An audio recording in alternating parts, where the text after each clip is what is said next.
Hello everyone. What lies behind us and what lies before us are tiny matters compared to what lies within us. Today we welcome Preethi Narayan, an inspiring leader who marries corporate excellence with relentless athletic spirit. An MBA from Hult and a BTech from JNTU, Preethi brings 22 years of IT experience at TCS and currently leads go-to-market for the AI COE. Off the clock, she transforms grit into achievements. Ultra runs 100-kilometer Pune Ultra, high-altitude marathons, Ladakh FM, multiple 240 km run and cyclevari events, podium finishes in Triathlon and Hill Ultras, and a sub-2 half marathon. For the past 5 years, she's also been empowering women as a fitness trainer, championing health, resilience, and community. Her near-term goal to compete in and complete the Ironman Championship, the next bold milestone in a career of continuous pushing of limits. Please join me in hearing how Priti balances elite performance, leadership, and service, and what drives her next bold goal. So, welcome, Preeti ma'am. Thank you. So, my first question to you is, what inspired you to take up endurance sports and eventually aim at Ironman Championship? I was a normal woman. I mean, I used to do yoga on a regular basis, but apart from that, there wasn't any regular activity that I was doing. Until 2014, 2015. My daughter was born in 2014, and of course, as most women go through the journey of weight gain and then striving to lose that weight, I was trying to do multiple things like playing badminton, etc. But nothing was in a proper structured way. So there used to be phases where I twisted an ankle, went through injuries. So in order to come out of all of that, I decided to go through proper coaching. So I had started training with my coach and team at Bengaluru, and there I learned the proper way of how to avoid injuries, how to do the proper warm-up, do good exercises, and then get into your activity, whether it is a run or any other sport. And then after that, the benefits of stretching. And then I realized, okay, this is really fun. I started enjoying the process of the activity and I started becoming a good runner. I got into 10 kilometers, and then with the group, of course, you're influenced by the colleagues that you run with. So I started getting into the goals of half marathon, and then I did my first full marathon, which is a 42.2 kilometers distance. And I did that in 2018 at Tata Mumbai Marathon. And it was such a wonderful and exhilarating experience. I felt, of course, there was a lot of pain and a lot of sweat. But at the end of it, you feel, wow, did I just do this? And then I think it is, never turning back. Distance is something that it keeps changing, and I think after a point you realize that whether it is 50 kilometers or 100 kilometers. And then I did these runwari events with my team, and it was more a devotional experience where we run on 3 consecutive days, approximately a distance of 90 to 100 kilometers each day, totally covering about 240 kilometers. I did this for 2 consecutive years, and then I realized that number is just a number. But whether we are able to achieve it or not is simply in our mind. Whether you carry it forward through devotion or through a purpose or a cause, that is up to us. But anything is achievable by our body as long as we put our mind and heart to it. So that's my beginning of endurance sport. And to your question on Ironman, I got introduced to Ironman as a concept, or actually the triathlon as a sport, in 2019 when I met the first triathlete in my group. His name is Ajit Gore. And then I realized, okay, are they crazy? They are doing swimming. That's like half distance. I'm talking about the 70.3 miles distance, which is 1.9 kilometer swim. And then they jump onto the bike and do a 90-kilometer bike. And then they jump onto the running mode wearing their running shoes and do a half marathon, which is 21 kilometers. So that comes to about 70.3 miles. And I was like, are they crazy? Then I realized, okay, this is quite challenging, and challenges I love. So I just picked that on, and I was a bad swimmer. In fact, I was not a swimmer. It was like so bad. So I picked that journey. I took it as a challenge, learned swimming from multiple coaches. And then finally, when I was able to cross all those milestones, I finished my first 70.3 triathlon distance at Bergman, Kolhapur in 2023. And the kick that it gives you is amazing. And again, I was like, after this, I need to experience the full Ironman, which many people around me talk about multiple times, but unless I experience it firsthand, there is no way of knowing what you go through. So that's my journey, ma'am. Okay, so since we are talking about this Ironman championship, so what are the biggest mental and physical challenges you are facing just now? Because you are in the preparation stage now. Yes. So can you just talk about them for the audience? Sure. So Ironman distance, the full distance is double of 70.3. So the amount of time that we have to put into training is huge.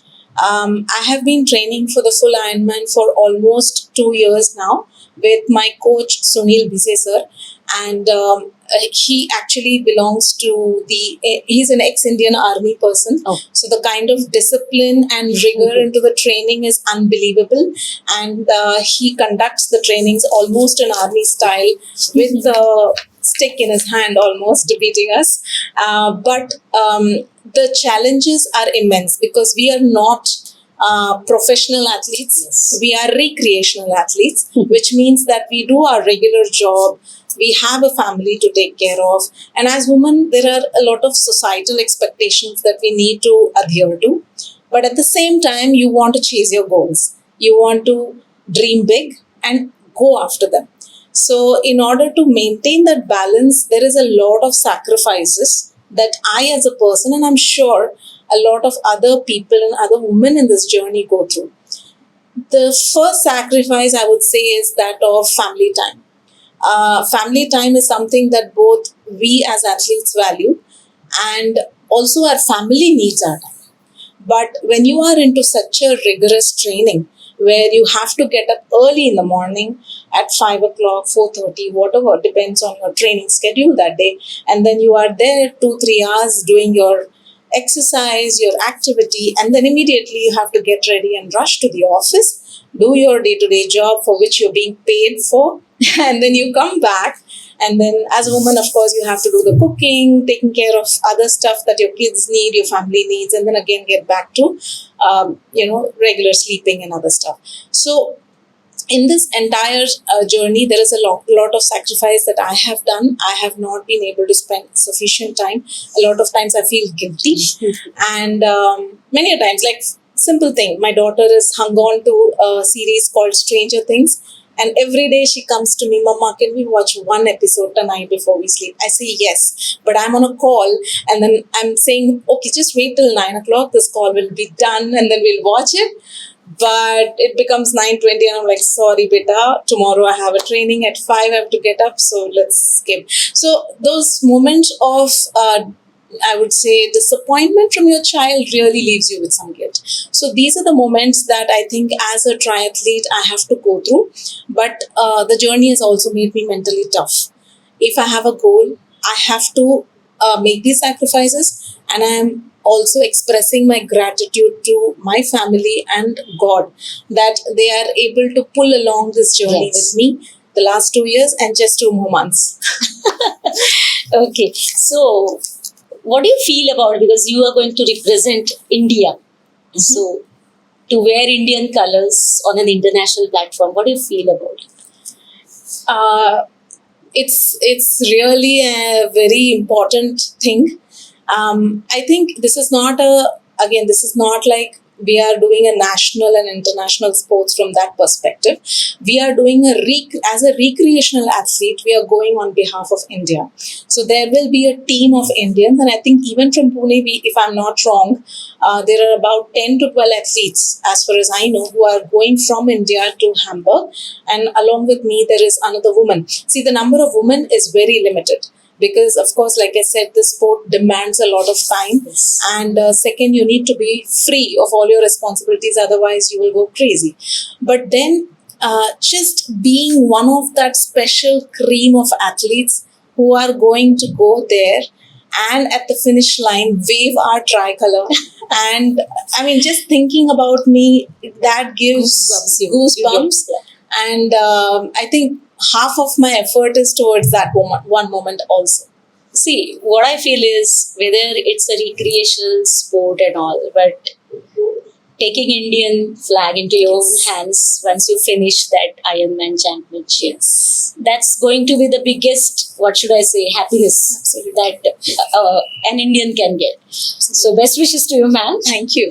Now, what I like the most, and when I was reading about you and all, and when I googled you, so I came across something different. Like you have got you're connecting sports with a social cause. Mhm. So I will be very happy if you talk about that to the audience. One more thing, that you're very much interested into girls' education. And there is OM PRATISHTHAN, which is helping you out, and they are providing their platform. So I will be very happy if you just talk about that, because you are connecting your Ironman championship with this particular girl education. Yes. So can you just elaborate on this? Sure. So as part of this Ironman journey, like I was saying, that there are a lot of moments which make you weak. And many a times there are moments, believe me, where you feel, why am I doing this crazy stuff? Maybe I should just give up. But that is the moment where Vanita ji, who is the founder of Ompratishtan, and she does a lot of good work for the social cause towards the education of children, specifically higher education of girl children.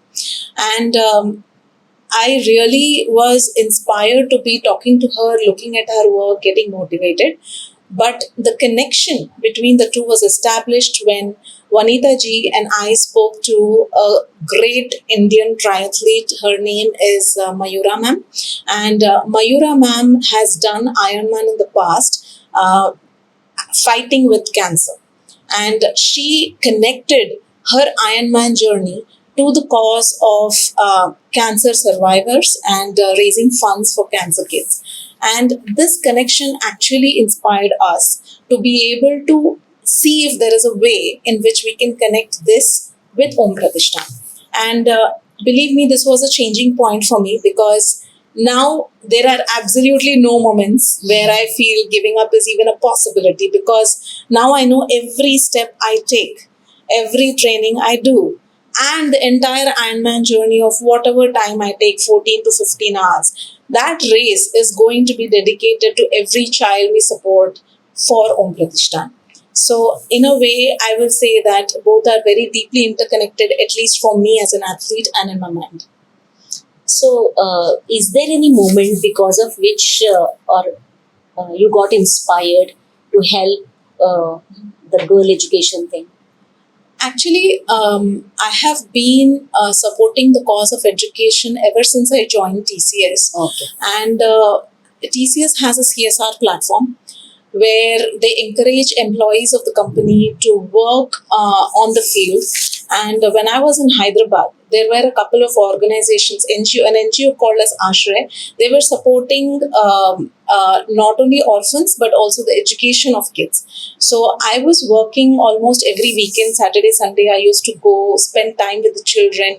Even in their school, we used to do small activities like, painting, creating stuff that they will enjoy, helping them with benches and all of that. So that ethos was established right at the beginning of my corporate career.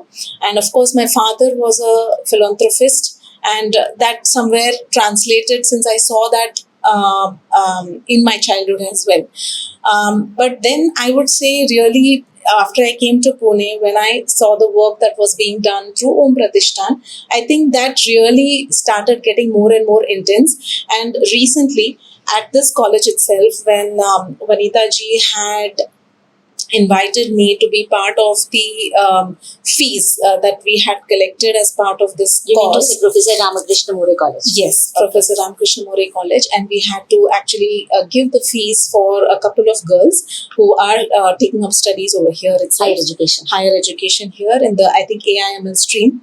So in this environment, when I saw those girls being able to achieve their dream of studying so much, and perhaps being able to alleviate their family from whatever challenges they are going through, I think that was the moment for me to have that cause, working towards a cause, achieve its summit. So yeah. So, have you ever witnessed any real-time stories that education has transformed the girl's life, along with the girl, the life of even her family life? Absolutely. No better example than my mother-in-law. My mother-in-law was part of a family of 7 girls and I think 2 boys. And actually 7 kids, so 5 girls and 2 boys. And she is probably the 6th in number, right? So there are a lot of people who are before her, and then there are a couple of siblings after her, somewhere in the middle. So it was not a well-off family. Her father was working hard to make ends meet, and just taking care of the day-to-day food was a big challenge. And getting the girls married. Of course, there are 5 girls. That also means that getting each of them married to good families is a big challenge for him. So the quote that my mother-in-law says, that her father used to tell her, the biggest wealth I can give all of you is education. And I think education is so very important, because right from that time, my mother-in-law worked so hard. She was a 200 on 200 student in maths and a couple of other subjects. And she studied so well, she was not able to pay her fees. So her classmates used to notice that she's studying so well. Her classmates' father, she had approached saying, can we please pay her fees? Oh. So her father was he was like a factory owner. So he was kind enough to actually fund her fees, and not only that, give her books. That really throttled her journey of education, completing her education and becoming a corporate employee. She has been a BSNL employee for 35 years until she took a VRS. The kind of life that she has seen after this change really is remarkable, because I don't think without the support, she would have been able to achieve what she has done. So I think that critical juncture is important, where we intervene into the child's life and bring the necessary support at the right time. Yes. So, what advice would you like to give to young girls who dream big, but sometimes they are demotivated? Yes, demotivation is common because we are all humans. But one thing we have to remember, if we have dreamt it, then we had dreamt it with a subconscious feeling that yes, I can do it. We just have to reconnect to that moment that I can do it. And whatever else are the challenges that we are facing are temporary. And we need to find a way to navigate through these challenges and still continue to drill our hole into our dreams. That is the only way. Taking support from others, taking motivation from others are the fuel that are going to channel you back into your path, but never forget your path, because that is the only way you can achieve your dream. And then once you have, you will be able to inspire 100 other people to be able to dream big and achieve big. So it's really a wonderful answer that you have given. Just with the same thread, I would like to ask you another question. How can women balance family, then fitness, career, and of course social responsibility? Because you are doing all these things. Uh, Actually, I was once telling Vanita ji as well that everybody has 24 hours. That account is fixed. God isn't kind to say, hey, you're doing well, so I'll give you 30 hours. No, I guess we all have 24 hours. So what really clicks is if you are able to realize that this is the fixed account we have, and then how do we divide this time to prioritize our activities accordingly.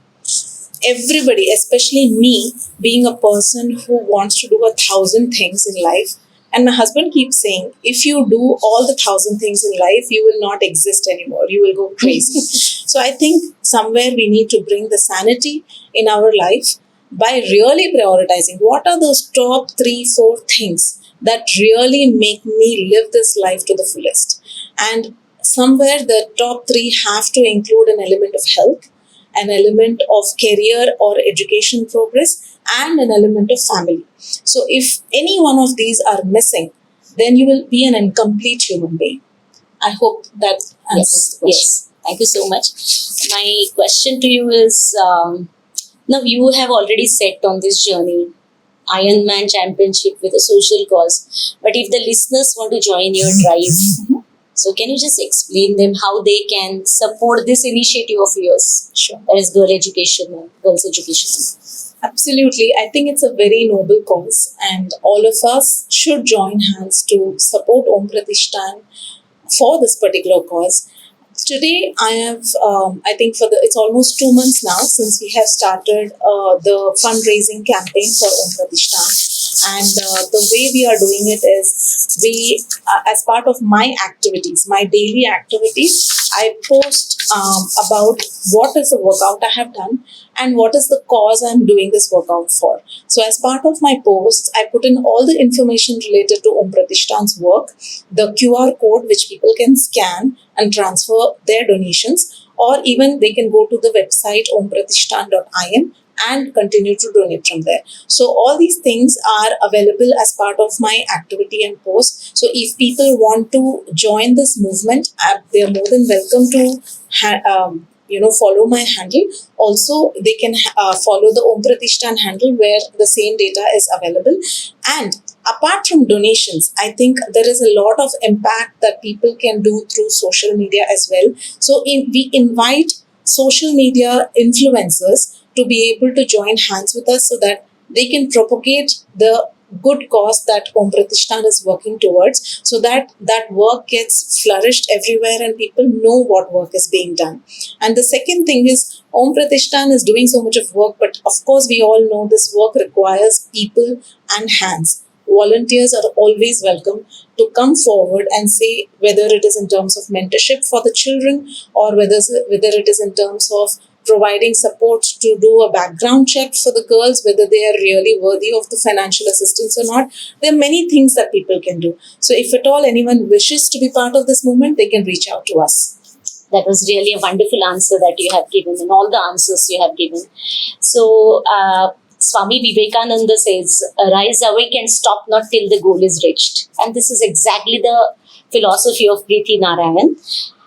So, as Priti prepares for her Ironman challenge, her journey of discipline, leadership, and service reminds us that limits are invitations to train harder, give more, and lift others as we rise. Let her example spark your next bold step. Pursue your goal with heart, finish with pride, and then set a new horizon. Thank you so much. Thank you, Priti. Thank you. Thank you.